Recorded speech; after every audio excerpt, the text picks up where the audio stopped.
안녕하세요. 아나운서 정미정입니다. 오늘은 대학생 여러분이 꼭 알아야 할 저작권의 기초를 함께 알아보겠습니다. 저작권이란 무엇일까요?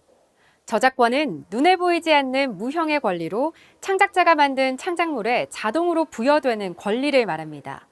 이는 형태가 있는 물건에 대한 소유권과는 구별되며 법적인 절차를 따로 거치지 않아도 창작과 동시에 발생하는 권리입니다.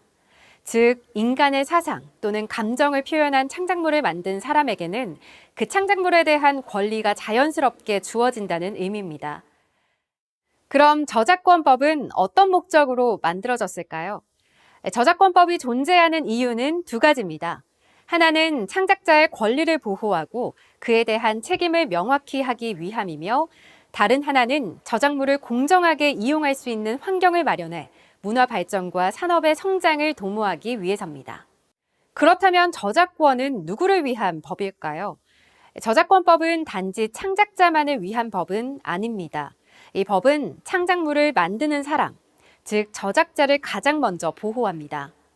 이들은 그림을 그리고 글을 쓰는 등 직접적인 창작 활동을 통해 저작물을 만들어내는 사람들입니다. 또한 출판사나 방송사처럼 창의적인 메시지를 전달하는 데 중요한 역할을 하는 사람들, 즉 저작물을 유통하고 확산시키는 중간 매개자들도 보호받습니다. 마지막으로 창작물을 이용하는 일반 대중, 즉 이용자들도 이 법의 보호 대상입니다. 이용자가 저작물을 올바르게 이용할 수 있도록 권리와 책임을 함께 부여함으로써 저작권 생태계의 균형을 유지하려는 것이 바로 저작권법의 기본 취지입니다. 저작권법은 창작자에게 두 가지 권리를 보장합니다. 바로 저작 인격권과 저작 재산권입니다. 먼저 저작 인격권은 창작자의 정신적 권리로 자신의 저작물에 대해 인격적으로 보호받을 수 있는 권리를 말합니다. 이 권리는 창작자의 사망 이후에도 자연스럽게 이어지며 양도하거나 포기할 수 없습니다. 따라서 계약 과정에서 인격권이 침해되지 않도록 각별한 주의가 필요합니다. 저작 인격권에는 다음과 같은 권리가 포함됩니다. 첫째, 공표권은 저작물을 언제, 어떻게, 어떤 형태로 세상에 알릴지 결정할 수 있는 권리입니다. 둘째, 성명표시권은 자신의 이름을 저작물에 표기하거나 혹은 일명으로 남길지를 선택할 수 있는 권리입니다. 셋째, 동일성 유지권은 본인의 창작물이 원래 모습 그대로 보존되도록 요구할 수 있는 권리입니다. 다음으로 저작재산권은 저작자가 자신의 창작물로부터 경제적인 이익을 얻을 수 있도록 해주는 권리입니다. 이 권리는 양도하거나 상속할 수 있으며 경우에 따라 담보로 설정할 수도 있습니다. 저작 재산권은 매우 구체적인 권리들로 구성됩니다.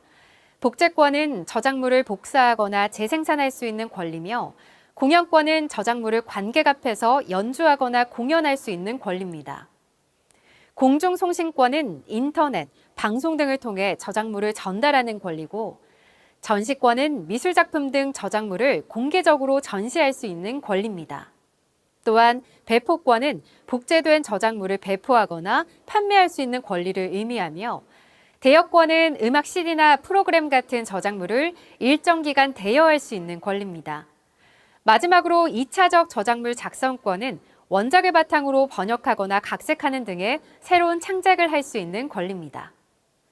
이처럼 저작권법은 창작자의 정신적, 경제적 권리를 폭넓게 보호하면서도 이용자들이 정당한 방식으로 저작물을 활용할 수 있도록 균형을 유지하는 데 중요한 역할을 하고 있습니다. 우리가 일상 속에서 쉽게 접하는 수많은 콘텐츠들, 예를 들어 웹툰이나 유튜브 영상, SNS에 올라온 사진들까지도 저작권 보호를 받을 수 있는 저작물이라는 점 알고 계셨나요? 저작권법에서는 저작물의 다양한 유형을 예시로 제시하고 있습니다.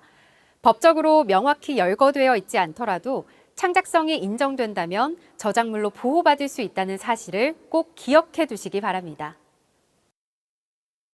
저작물의 종류는 다음과 같이 나눌 수 있습니다. 먼저 소설, 시, 논문, 강연, 연설, 각본 등을 포함하는 어문 저작물이 있습니다.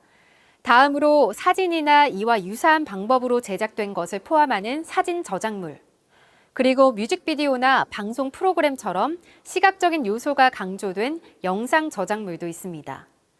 이와 함께 음악 저작권의 대표적 예시인 작곡과 작사 등은 음악 저작물에 해당하며 연극, 무용, 무언극과 같은 공연 예술은 연극 저작물로 분류됩니다. 또한 회화, 서예, 조각, 판화, 공예 등 전통적인 시각 예술뿐 아니라 산업적 디자인처럼 실용성과 예술성을 함께 가진 응용 미술 저작물도 미술 저작물에 포함됩니다. 건축물을 설계하거나 건축을 위한 도면을 작성하는 경우에는 그 결과물이 건축 저작물로 보호되며 지도, 도표, 설계도, 약도, 모형과 같은 시각 정보 역시 도형 저작물로 분류됩니다. 현대정보 사회에서는 컴퓨터 프로그램 저작물도 중요한 범주 중 하나며 이외에도 저작물의 요건을 갖춘 다양한 창작물들, 예를 들어 게임, 유튜브 콘텐츠, SNS 게시물 등은 저작권 보호의 대상이 됩니다. 그렇다면 우리는 왜 저작권을 보호해야 할까요?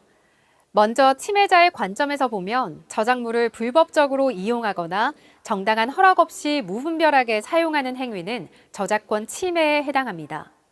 이러한 행동은 결국 저작권 체계 전반에 악영향을 미치게 됩니다. 그 결과는 창작자에게 직접적으로 영향을 줍니다. 정당한 보상을 받지 못한 창작자는 점차 창작 활동에 대한 의지를 잃게 되고 이는 장기적으로 창작 활동의 위축으로 이어집니다.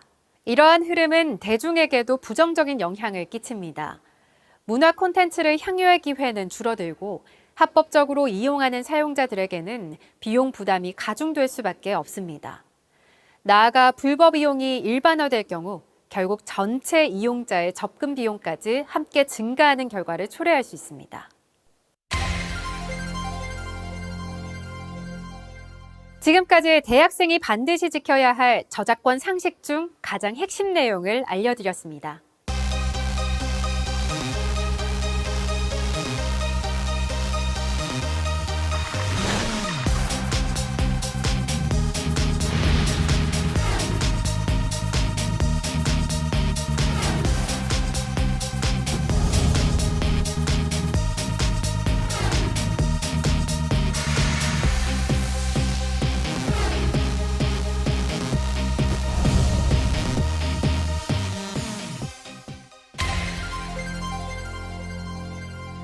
지금까지 저작권의 의미와 우리가 왜 그것을 지켜야 하는지에 대해 함께 살펴봤습니다. 저작권은 창작자들의 노고에 대한 정당한 보상이자 법이 인정하는 소중한 권리입니다. 학생 여러분은 학업과 취업을 위해 다양한 자료를 접하게 되는데요.